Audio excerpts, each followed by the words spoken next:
Chapter 2. Spain. Our plane lands in Barcelona. My friend Armando is waiting at the airport. "Hi, Daniel," he says. He gives me a big hug. "I'm so happy you're here." "Hi, Armando. It's great to see you," I reply. Armando looks at my sister Julia. I introduce them. "Armando, my friend, this is my sister Julia." Armando turns to Julia. He kisses her on each cheek. "Hi, Julia. Pleased to meet you." My sister is very shy. She's especially shy when she meets new people. "Hello, Armando," she says. Her face turns red. Then she becomes quiet. "Your sister is really shy, isn't she?" Armando says to me, smiling. "Yes, she is. But she's lovely," I say. A short while later, we head for Armando's flat. We are staying there for the term. We get a taxi. After 30 minutes, we arrive in Barcelona center. The taxi costs €41.50. Armando says it's the usual rate to this section of the city. We pay for the taxi and get out. It's a short walk to Armando's flat. It's June and it's really hot. But there is a nice wind to cool us. We arrive at the flat at lunchtime. My sister and I are really hungry. "Armando," I say, "where can we eat?" There are a couple of good restaurants in the area.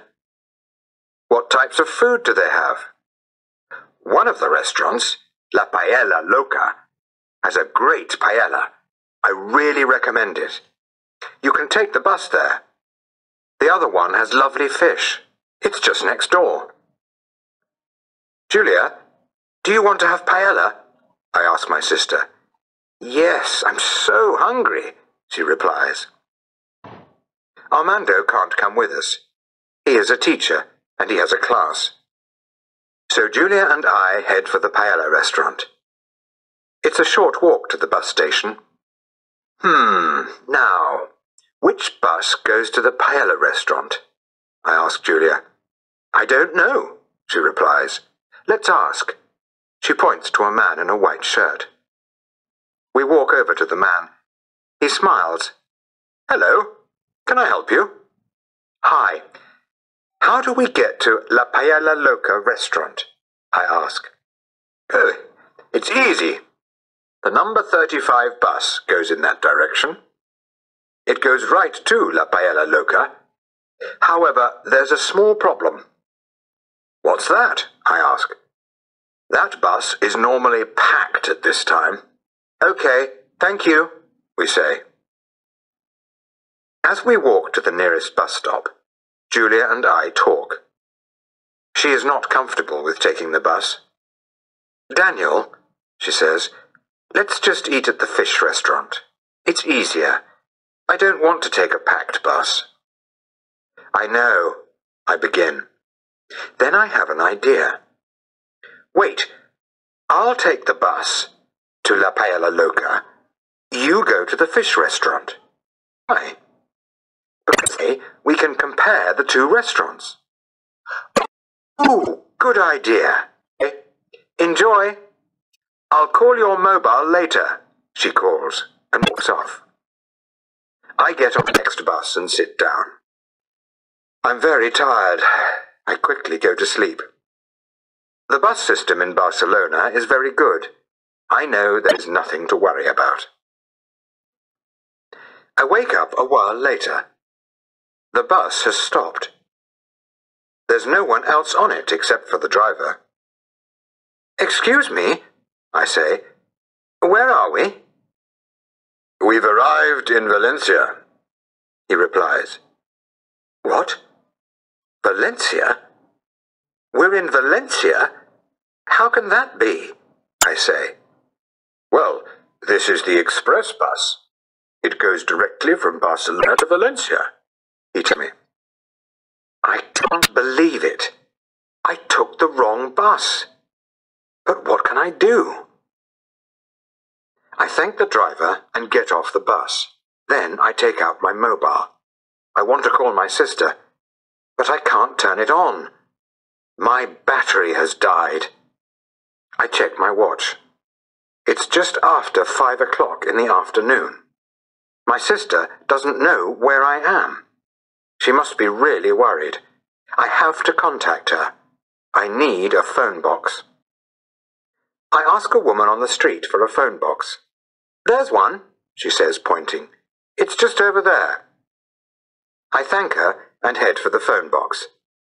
But when I get there, I realize something. Julia's phone number is in my mobile's memory. I can't turn my mobile on. I finally have a phone, but I don't have a number. Now what? I think for a while. Then I realize something. I'm really hungry. I haven't eaten since breakfast. I decide to find a restaurant. I can think about my problems later. I find a restaurant up the street. The waiter comes to my table. Good evening, he says happily. Good evening, I reply. What would you like? He asks slowly in Spanish. I look quickly at the menu. I'd like paella, I say in Spanish. Sorry? I didn't understand you, he answers in Spanish. I try again. My Spanish can't be that bad. I'd like paella. I point madly at the word paella on the menu. Then I say it again in English. Finally, the waiter then smiles and says in English, Thanks, I'm not from here. I'm new and my Spanish isn't that great. I start to laugh very loudly.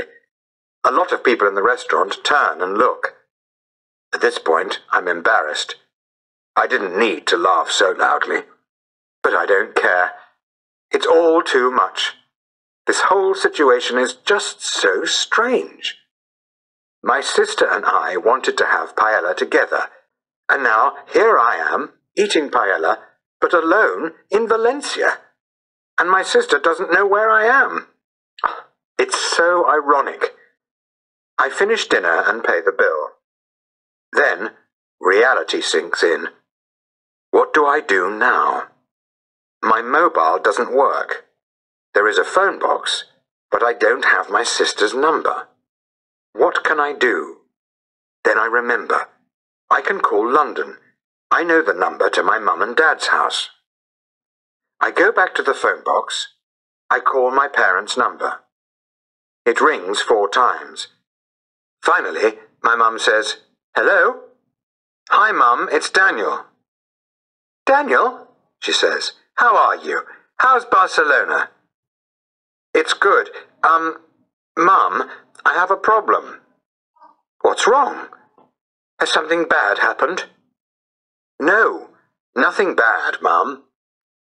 Can you call Julia, please? Tell her that I'm in Valencia. And tell her that my mobile battery has died. In Valencia? What are you doing in Valencia? It's a long story, Mum. I'll tell you the details later. We say goodbye. I decide to get a hotel room. There is one available up the street. I can go back to Barcelona tomorrow. Right now, I need sleep. I pay for a night's stay in cash. I use the money from my dad. I have no credit cards with me. I go to my room, I take off my clothes and get into bed. I turn off the light and go to sleep. I'm really tired. What a crazy day.